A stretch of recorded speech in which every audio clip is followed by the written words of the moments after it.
So I love fanny packs or lumbar packs or waist packs or whatever you want to call them to make you feel better about yourself. I find them incredibly useful for any activities where I want to carry more than what I can fit in my pockets, but a backpack is overkill.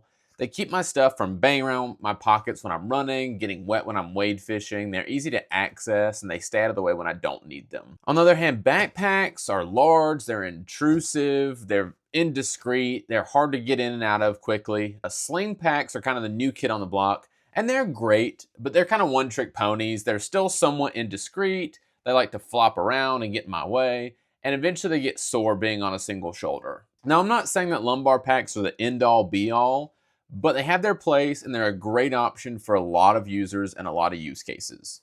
As you can see, I'm a huge fan of fanny packs here. This is a Mountainsmith Evo Drift. This is a Eberlestock Bando Bag. This is a cheap Walmart fanny pack. And then this is a Mountainsmith Vibe here. This is what we're going to talk about today. Unfortunately, as far as small fanny packs go, there are some good designs out there, but almost every bag has at least a couple features that really leave me scratching my head. The Mountainsmith Vibe is no different. I posted a video of another waist pack about this time last year.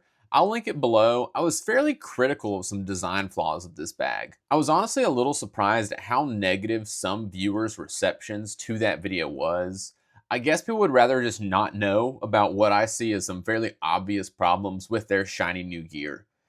Anyway, if you're a super casual user, get whatever fanny pack you want, get one from Walmart, whatever, it probably doesn't matter. That being said, here on my channel, I do want to be fairly critical of design flaws, but also very complimentary of good, well thought out products. I think unfortunately companies have gotten a little too comfortable with just pushing out low effort products or products that haven't been well thought out or vetted by actual users. So this is the Mountainsmith Vibe. There have been several iterations of this pack, it looks like, but this is the most current one as of early 2025. It looks like Mountainsmith used to make this bag with Cordura fabric, but unfortunately this current one is just generic nylon. I don't really know how much that matters, but it is worth pointing out.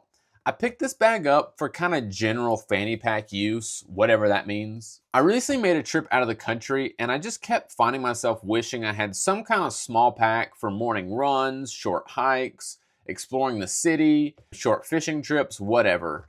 I also wanted something I could use as both a lumbar pack and a sling pack. So let's talk about the Mountainsmith Vibe. I've just got this thing loaded down with a tentative list of stuff I might carry for a morning out fishing. So let's go through the contents. That'll kind of show you the features of this bag, and then I'm going to walk through all the features as well. So in here, I've got some tippet in these front pockets, and in the main pocket here, just a couple things. Got a fly box, got some forceps, and got a knife. First things first here is our waist belt. So this is a simple waist belt. It has what I prefer for simple waist bags. One hand, simple adjustment, no two-sided adjustable buckle, just 1 point adjustment, makes it really easy. This waist belt is also up to 48 inches once you include the length of the belt as well as the length of the bag.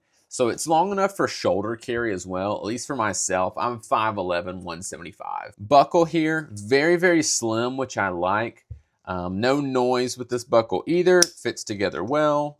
This belt does slip a little bit when running with that constant jostling. This is a very common issue on a lot of bags.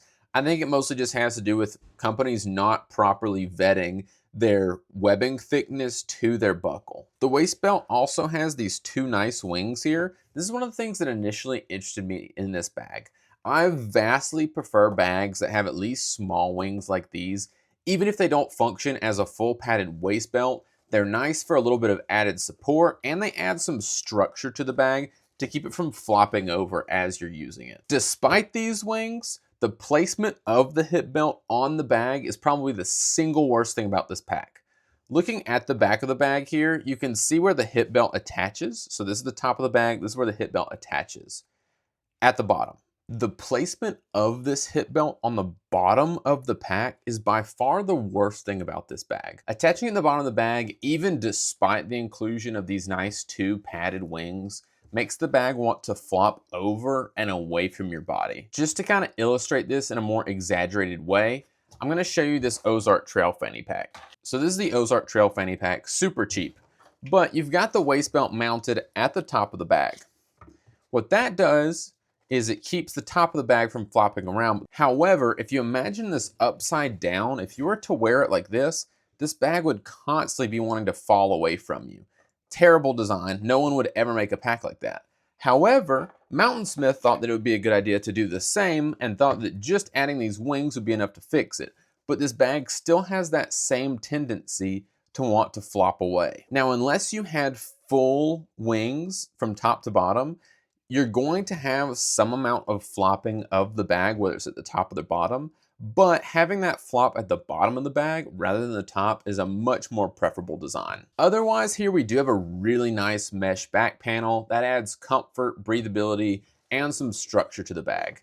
That mesh extends all the way to the wings of the bag and makes it really comfortable here as well. If only enough care had been taken to sew the belt to the pack in a more optimal position up here, or just make the whole pack upside down so it was oriented with the top of the bag here, it would be a phenomenal design. As for the internals of the pack, this front pocket zipper is about 7 inches long. The actual pocket is a little bit larger, so it's about 8 inches and 5 inches deep, with about 3/4 of an inch of dedicated volume. So it does have a little bit of a pleat there, which gives it some actual usable space because it's not taking any volume from the main pocket or vice versa. I do really like this high-vis interior lining that's present in both this pocket and the back pocket.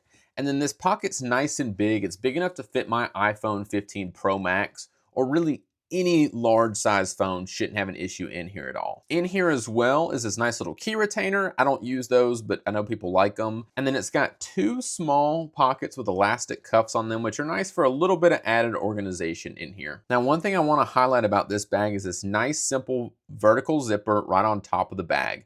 It makes it really easy to look in and see the contents rather than a pocket like some bags have on the front, where you kind of have to peer in and peel the pocket open and see what you're getting to. This is just a very simple pocket, but with a design that I find really optimal. I'm very happy with their design of this pocket. As for the large pocket, again, we have a single zipper pull. For this pocket, really it should be 2 zippers just to make it a bit more versatile.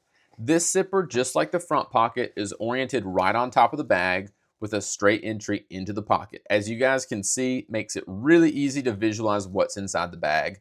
I can see everything and get to it quickly. This zipper is also the full length of the pocket, and it extends down on the sides a little bit as well, as you can see, which makes it slightly easier to get stuff in and out of the pocket. Honestly, the orientation and the zippers on both this pocket and the front pocket are almost perfect. This pocket is 6 inches deep, it's about 9 inches wide, and about 1.5 inches in width, but they do both have a little bit of give because it is a soft bag. As for the other contents of this pocket, it does have this weird little headphone port. I never saw anyone use those 15 years ago, and definitely not now, so I'm really not sure why they decided to include that. On the innermost wall of the bag, we do have 4 split pockets here again, which when added to the 2 in the front of this bag, give us a total of 6 of these small zipperless internal pockets. I have no idea what Mountainsmith thinks we need 6 basically identical pockets for, but it would be way nicer if we just had a single large zipper pocket on this internal compartment to help secure valuables, a phone, passport, wallet, whatever. All in all, I really like the design of this bag. I really wish that this hip belt here was just slightly elevated and fixed in position, and this bag would be almost perfect. Anyway, guys, thanks for watching. Hope you got some good information from this video. I hope you'll pick up a fanny pack and see what all the fuss is about for yourself. I honestly find them really handy for a lot of stuff. As always, if you've got any questions, let me know, any comments, whatever. Thanks for watching, and if you've stuck around this far, I'd really appreciate a subscribe. It really helps out the channel.